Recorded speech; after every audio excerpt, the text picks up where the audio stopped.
交通補貼計劃最新調整，由2025年6月開始，交通補貼計劃嘅補貼領取門檻會由每月公共交通實際開支400蚊提升至500蚊，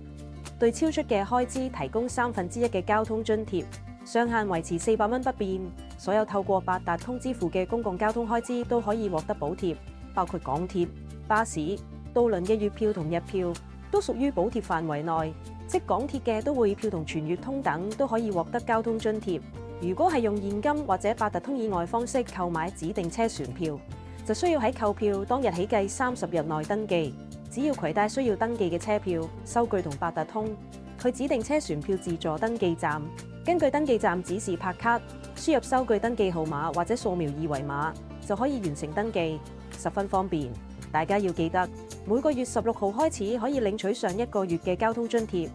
而領取補貼嘅限期係3個月。如果超過3個月仲未領取，咁嗰一期嘅乘車津貼就冇辦法攞得返。